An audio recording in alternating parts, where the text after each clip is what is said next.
Welcome back my dear students and friends. കഴിഞ്ഞ ക്ലാസ്സിൽ നമ്മൾ കണ്ടിരുന്നത് history of trade and commerce ആണ്. അപ്പോൾ കഴിഞ്ഞ ക്ലാസ്സിൽ നമ്മൾ indigenous banking system, rise of intermediaries, transport, അതുപോലെ തന്നെ ട്രേഡിംഗ് കമ്മ്യൂണിറ്റി സ്ട്രെങ്തൻ.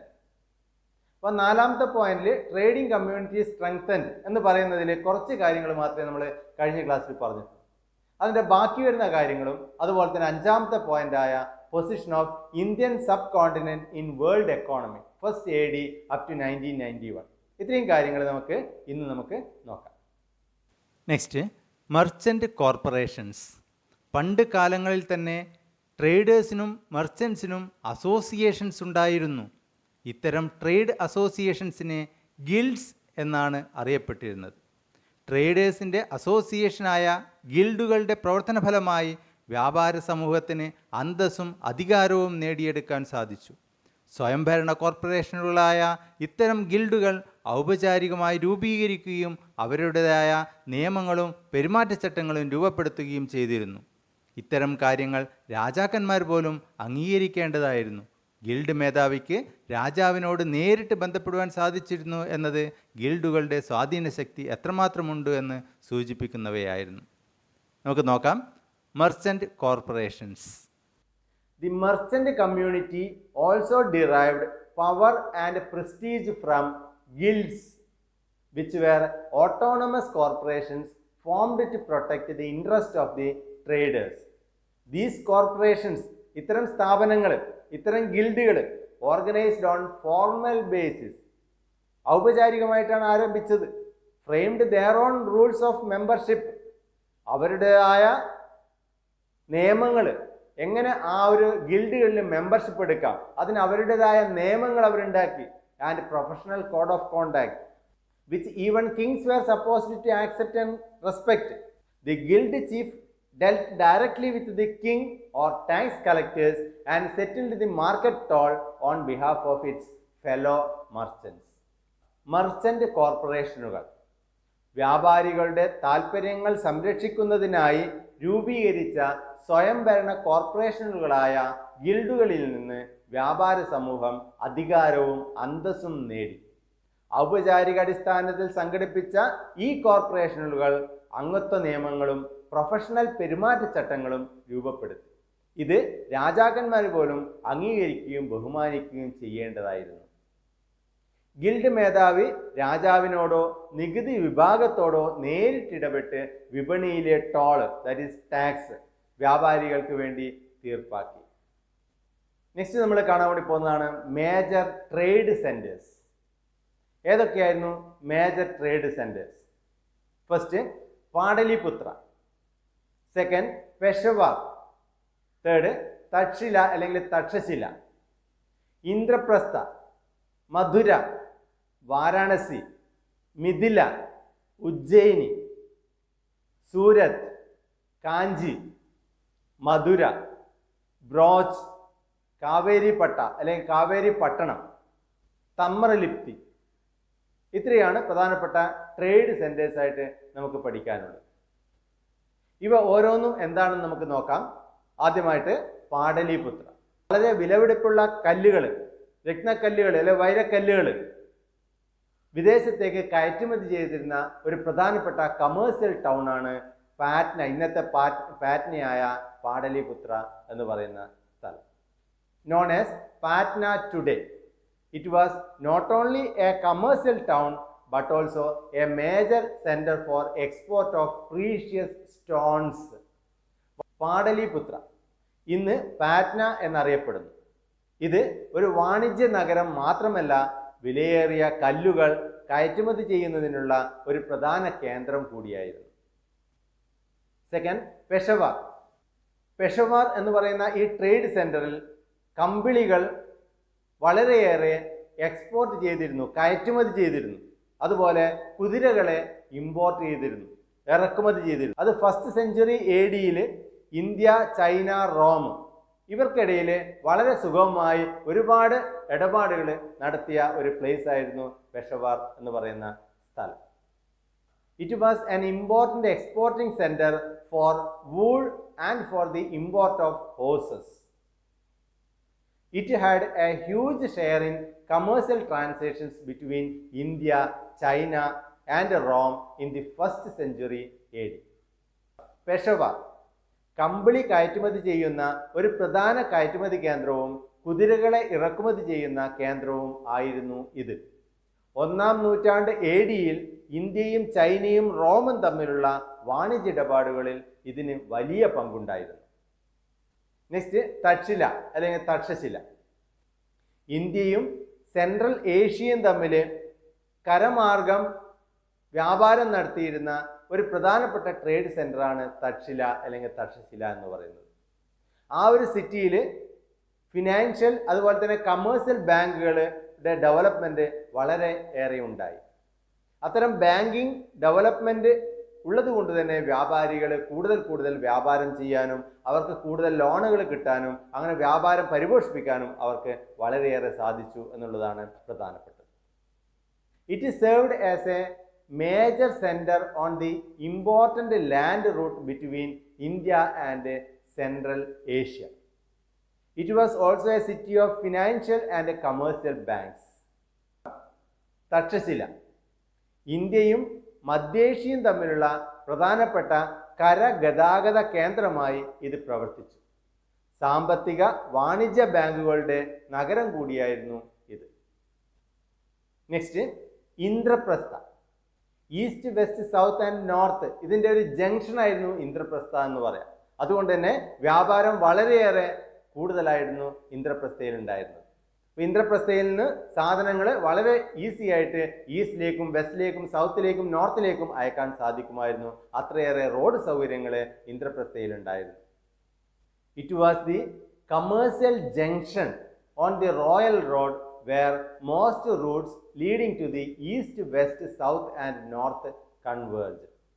ഇന്ദ്രപ്രസ്ഥ കിഴക്ക്, പടിഞ്ഞാറ്, തെക്ക്, വടക്ക് ഭാഗങ്ങളിലേക്ക് പോകുന്ന മിക്ക റൂട്ടുകളും കൂടിച്ചേർന്ന രാജകീയ റോഡിലെ വാണിജ്യ ജംഗ്ഷനായിരുന്നു ഇത്. നെക്സ്റ്റ് മധുര. മധുര എന്ന് പറയുന്നത് വ്യാപാരത്തിൻ്റെ ഒരു കേന്ദ്രം തന്നെയായിരുന്നു എന്ന് പറയാം. അവിടെയുള്ള ജനങ്ങൾ ഉപജീവന മാർഗം പോലെ കഴിച്ചിരുന്നതാണ് അവിടുത്തെ വാണിജ്യം എന്ന് പറയുന്നത്. It was an emporium of trade and people here subsisted on commerce. Mathura ഇത് വ്യാപാരത്തിൻ്റെ ഒരു കേന്ദ്രമായിരുന്നു. ഇവിടെ ആളുകൾ വാണിജ്യത്തെ ഉപജീവനോപാധിയായി കണ്ടിരുന്നു. നെക്സ്റ്റ് വാരാണസി. ടെക്സ്റ്റൈൽ ഇൻഡസ്ട്രി വളരെയേറെ കൂടുതലായിരുന്നു വാരാണസിയിൽ. It grew as a major centre of textile industry and became famous for beautiful gold silk cloth and sandalwood workmanship. Varanasi ഇത് തുണി വ്യവസായത്തിൻ്റെ ഒരു പ്രധാന കേന്ദ്രമായി വളർന്നു. മനോഹരമായ സ്വർണ്ണ സിൽക്ക് തുണി, ചന്ദനമരത്തിലുള്ള കൊത്തുപണികൾ എന്നിവയ്ക്ക് പ്രശസ്തമായി. Next Mithila.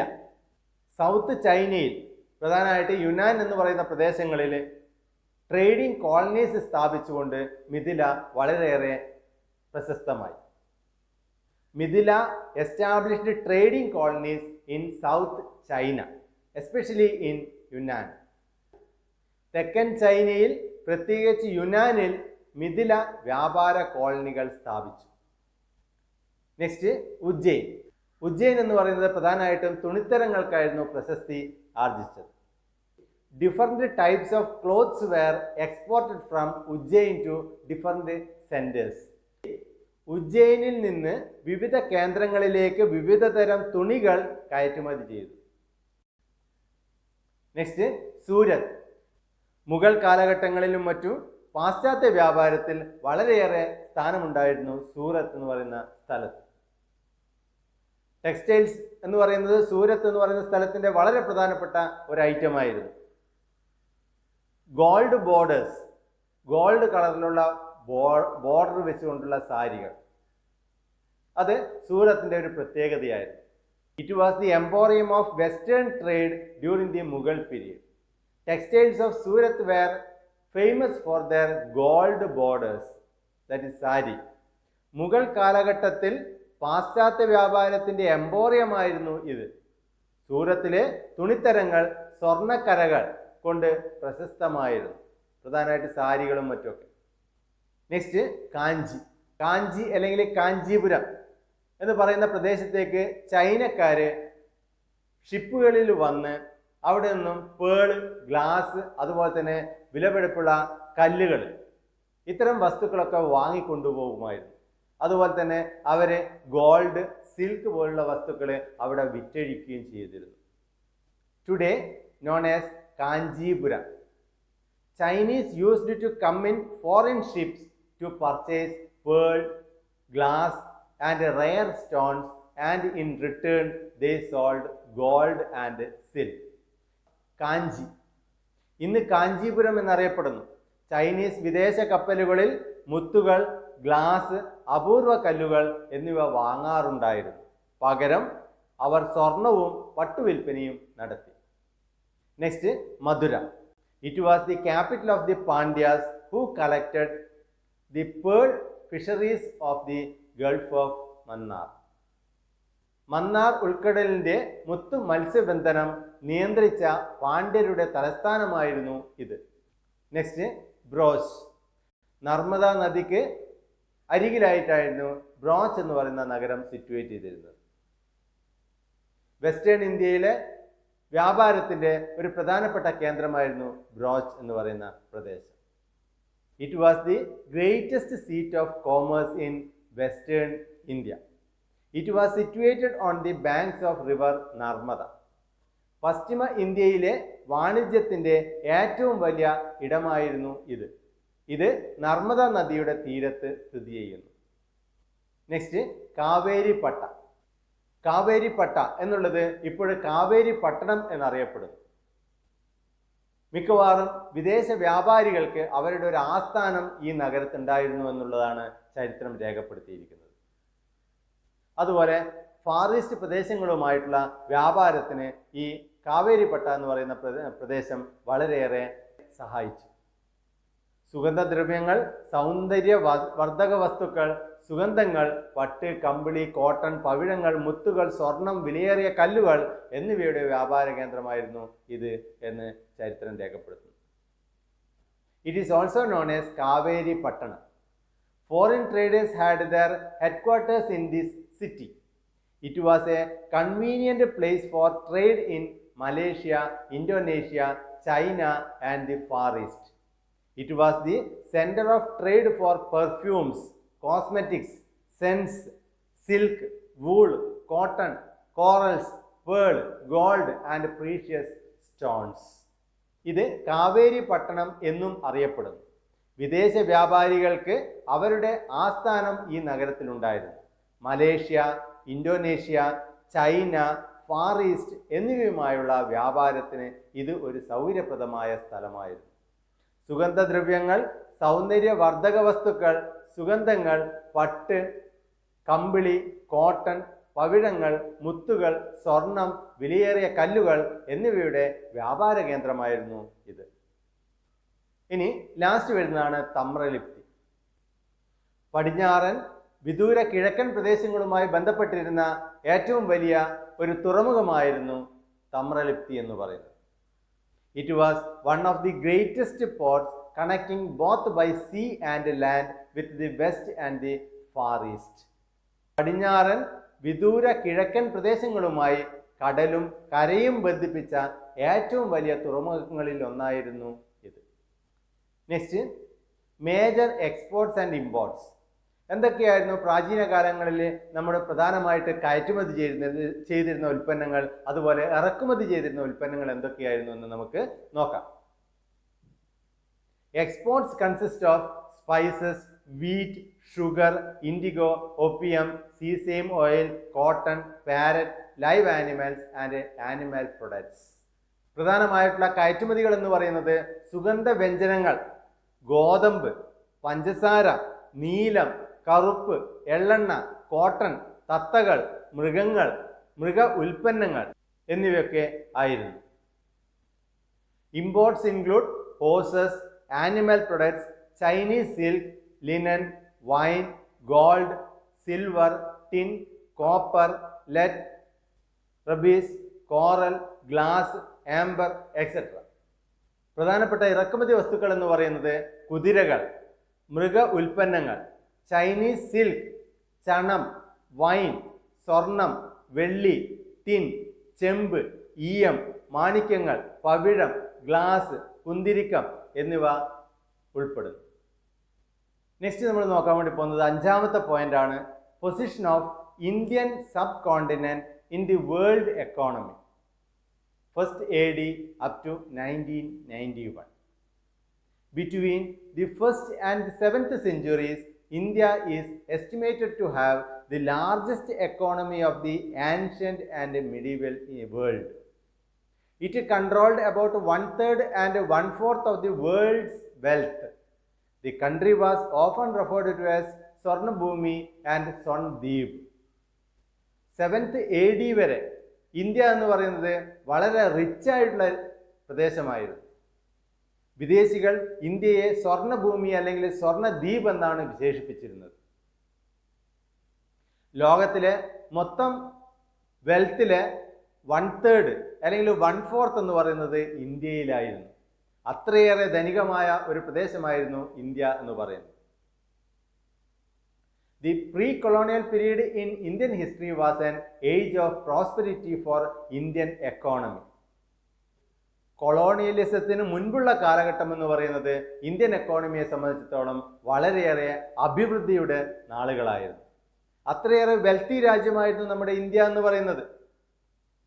The East India Company used revenues generated by the provinces under its rule for purchasing Indian raw materials. It affected the export of the country. This changed the condition of the Indian economy from being an exporter of processed goods to the exporter of raw materials and a buyer of manufactured goods. East India കമ്പനിയുടെ കാലഘട്ടങ്ങളിൽ അവർ നേടിയിരുന്ന നികുതികളിലൂടെ അവരെ ഇന്ത്യയിൽ നിന്നും raw materials വാങ്ങിച്ച് അവരുടെ പ്രദേശത്തേക്ക് കൊണ്ടുപോയി അവിടുന്ന് ഉൽപ്പന്നങ്ങൾ ഉണ്ടാക്കി ആ ഉൽപ്പന്നങ്ങൾ ഇന്ത്യയിലേക്ക് വീണ്ടും കൊണ്ടുവരുന്ന ഒരു അവസ്ഥയുണ്ടായി. അപ്പോൾ നേരത്തെ നമ്മൾ റോ മെറ്റീരിയൽസ് ഉപയോഗിച്ചുകൊണ്ട് അസംസ്കൃത വസ്തുക്കൾ ഉപയോഗിച്ചുകൊണ്ട് ഇവിടെ തന്നെയാണ് ഉൽപ്പാദനം നടത്തിയിരുന്നത്. പക്ഷേ ഈസ്റ്റ് ഇന്ത്യ കമ്പനിയുടെ വരവോടുകൂടി ഇവിടെയുള്ള റോ മെറ്റീരിയൽസ് അല്ലെങ്കിൽ അസംസ്കൃത വസ്തുക്കൾ അവർ വാങ്ങി വിദേശത്തേക്ക് കൊണ്ടുപോകാൻ വേണ്ടി തുടങ്ങി. അപ്പോൾ ഇവിടെ ഉൽപ്പാദനം നിന്നു. ഇവിടെ പിന്നെ ഉൽപ്പാദനമില്ല. അത് ഉൽപ്പാദനമില്ലാത്തതിൻ്റെ ഭാഗമായിട്ട് നമുക്ക് വിദേശ കറൻസി കിട്ടുന്നതും വളരെയേറെ ചുരുങ്ങി. അപ്പോൾ ഇന്ത്യയിൽ ഇമ്പോർട്ട് വളരെയേറെ കൂടി, എക്സ്പോർട്ട് വളരെയേറെ കുറഞ്ഞു. അത് ഇന്ത്യയുടെ സമ്പദ് വ്യവസ്ഥയെ വളരെ സാരമായി ബാധിച്ചു. ലോക സമ്പദ് വ്യവസ്ഥയിൽ ഇന്ത്യൻ ഉപഭൂഖണ്ഡത്തിൻ്റെ സ്ഥാനം AD 1 മുതൽ 1991 വരെ, AD 1 മുതൽ 7 വരെ നൂറ്റാണ്ടുകൾക്കിടയിൽ പുരാതന മധ്യകാല ലോകത്തിലെ ഏറ്റവും വലിയ സമ്പദ് വ്യവസ്ഥ ഇന്ത്യയിലാണെന്ന് കണക്കാക്കപ്പെടുന്നു. ഇത് ലോകത്തിൻ്റെ 1/3 4/1 സമ്പത്ത് നിയന്ത്രിച്ചിരുന്നു. രാജ്യത്തെ പലപ്പോഴും സ്വർണഭൂമി അല്ലെങ്കിൽ സ്വർണദ്വീപ് എന്നാണ് വിളിച്ചിരുന്നത്. ഇന്ത്യൻ ചരിത്രത്തിലെ കൊളോണിയലിനു മുൻപുള്ള കാലഘട്ടം ഇന്ത്യൻ സമ്പദ് വ്യവസ്ഥയുടെ അഭിവൃദ്ധിയുടെ കാലഘട്ടമായിരുന്നു. ഈസ്റ്റ് ഇന്ത്യ കമ്പനി തങ്ങളുടെ ഭരണത്തിന് കീഴിൽ പ്രവിശ്യകൾ നേടിയ വരുമാനം ഉപയോഗിച്ച് ഇന്ത്യൻ അസംസ്കൃത വസ്തുക്കൾ വാങ്ങുവാൻ തുടങ്ങി. അതിനാൽ വിദേശ വ്യാപാരം നിലച്ചു. ഇത് സംസ്കരിച്ച വസ്തുക്കളുടെ കയറ്റുമതിക്കാരിൽ നിന്ന് അസംസ്കൃത വസ്തുക്കളുടെ കയറ്റുമതിക്കാരിലേക്കും ഉൽപാദന വസ്തുക്കൾ വാങ്ങുന്നതിലേക്കും ഇന്ത്യൻ സമ്പദ് വ്യവസ്ഥയെ മാറ്റി. ഇനി ഈ ഒരു സെഷനിൽ വരുന്ന അവസാനത്തെ പോയിന്റാണ്, India begins to re-industrialize. After independence, the process of rebuilding the economy started. The first 5-year plan was implemented in 1952. Due importance was given to the establishment of modern industries, modern technological and scientific institutes, space and nuclear programs. From 1991, India is following the policy of liberalization, privatization and globalization. സ്വാതന്ത്ര്യത്തിന് ശേഷം India begins to reindustrialise. Centralised planning ആരംഭിച്ചു. അങ്ങനെ first 5 year plan എന്ന് പറയുന്നത് 1952 implement ചെയ്യാൻ തുടങ്ങി. ആ first 5 year പ്ലാനിൽ വളരെയേറെ പ്രാധാന്യം കൊടുത്തു മോഡേൺ ഇൻഡസ്ട്രീസിന്, മോഡേൺ ടെക്നോളജിക്കൽ ആൻഡ് സയന്റിഫിക് ഇൻസ്റ്റിറ്റ്യൂട്ട്സിന്, സ്പേസ് ആൻഡ് ന്യൂക്ലിയർ പ്രോഗ്രാംസ്. അങ്ങനെ ഇന്ത്യയുടെ വികസന കുതിപ്പ് അവിടെ മുതൽ വീണ്ടും തുടങ്ങി. സ്വാതന്ത്ര്യത്തിന് ശേഷം ഇന്ത്യ വീണ്ടും ഡെവലപ്പ് ചെയ്യാൻ വേണ്ടി ആരംഭിച്ചു 5 ഇയർ പ്ലാനുകൾ. 1952 ഇംപ്ലിമെന്റ് ചെയ്തു ആദ്യത്തെ 5 ഇയർ പ്ലാൻ. അങ്ങനെ ഇന്ത്യ ഓരോ 5 ഇയർ പ്ലാനിലും പല മേഖലകളിലേക്ക് പ്രാധാന്യം കൊടുത്തുകൊണ്ട് ഇന്ത്യയുടെ കുതിപ്പ് അവിടെ വീണ്ടും ആരംഭിച്ചു. From 1991, India is following the policy of liberalization, privatization and globalization, LPG policy.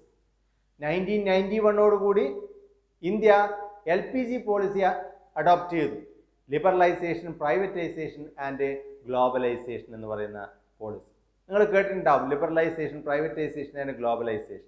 Liberalisation എന്ന് പറഞ്ഞാൽ ലിബറലാക്കുക, എല്ലാം വളരെ ഫ്രീ ആക്കുക. ആർക്ക് വേണമെങ്കിലും ബിസിനസ് തുടങ്ങാം. ബിസിനസ് തുടങ്ങാനുള്ളതോ ബിസിനസ് റൺ ചെയ്യാനുള്ള റൂൾസ് ആൻഡ് റെഗുലേഷൻസ് വളരെയേറെ ഉദാരവൽക്കരിച്ചു. പ്രൈവറ്റൈസേഷൻ, അതുവരെ ഗവൺമെന്റ് സെക്ടറിൽ ഉണ്ടായിരുന്ന ഇത്തരം ബിസിനസ് സ്ഥാപനങ്ങളിലെ പ്രൈവറ്റ് പാർട്ടീസിന് കൂടി ഓണർഷിപ്പ് കൈമാറാൻ വേണ്ടി ആരംഭിച്ചു. അങ്ങനെ സ്വകാര്യവൽക്കരണത്തിന് കൂടുതൽ പ്രാധാന്യം കൊടുത്തു. ഗവൺമെന്റ് അവരുടെ ഫണ്ടുകൾ വെൽഫെയർ ആക്ടിവിറ്റീസിൽ കേന്ദ്രീകരിക്കുകയും ബിസിനസ് ചെയ്യാൻ വേണ്ടി സ്വകാര്യ വ്യക്തികൾക്ക് കൂടുതൽ സ്വാതന്ത്ര്യം കൊടുത്തു. അങ്ങനെ സ്വകാര്യവൽക്കരണത്തെ പ്രോത്സാഹിപ്പിക്കുന്ന നയം 1991 ആരംഭിച്ചു.